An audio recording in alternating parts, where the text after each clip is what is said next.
Coach, welcome back to the GNAC Center. You guys have had a little bit of a rough patch on the road. What are you looking to do tonight to get back on the winning track?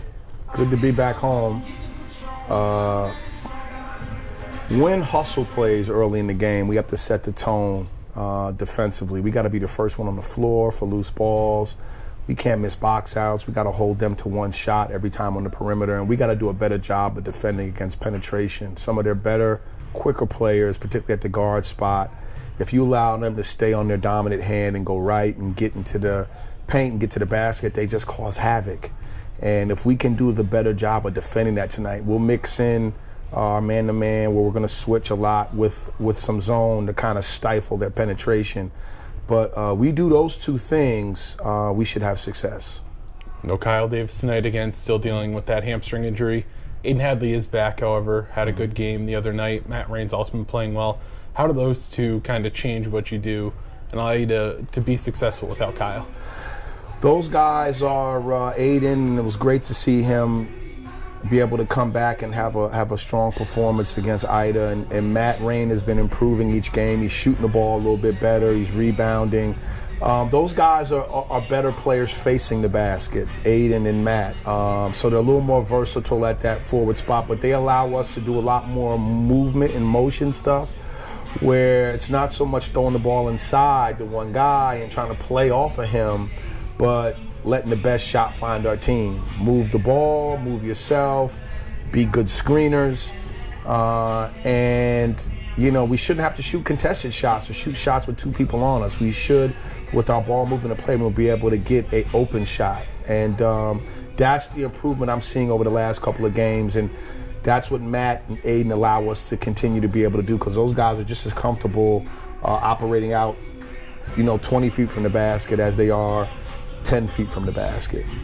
You guys are on a little bit of a run here where you have a few home games piled in on each other. Yeah. I think it's 6 of your next 8 games are at home.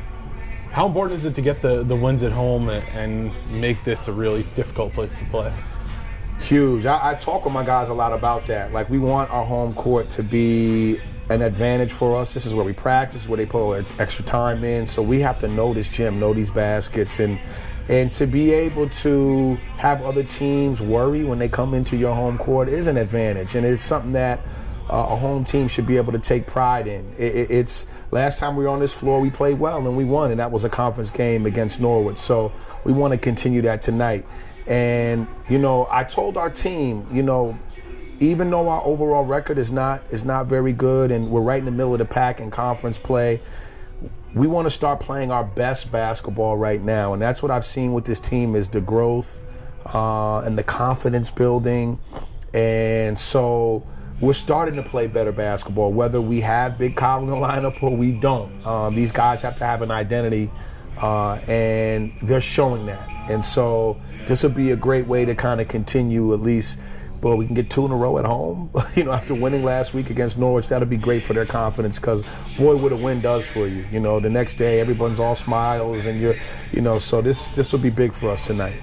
Last one, Will Jessup's kind of emerged here as a go-to scorer. Not something necessarily that was expected at the beginning of the year. Can you talk about what he's been able to do and how it's kind of changed not only your starting lineup, but the way you run your whole rotation? Sure. Will was a young man coming in who I anticipated would be able to help and contribute this year. He was an MVP of his conference his senior year in high school, but had a slow start. He dealt with some knee tendonitis issues, some hip issues to start the season. But he has stayed the course, and he does show some ability to be able to get to the basket, to be able to shoot the long ball. But what's it enable us to do with him playing better at that 3 spot is to kind of move around guys like Alex Monetti and John Clay. So Alex Monetti, who very easily could be starting the game.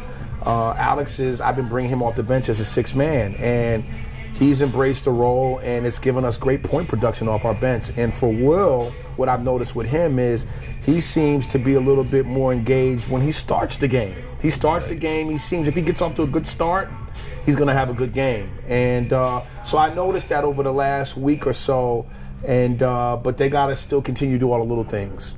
Not miss box outs, contest shots. He has to be able to rebound the basketball. He has to be able to guard, and he has to move well off the ball. Things that it's all within his power. And if he continues to do those things, I think the scoring will just continue for him, and it makes us a little bit more dangerous as a team. All right, thanks, Jamahl. Saints tip off next on GoECSaints.com.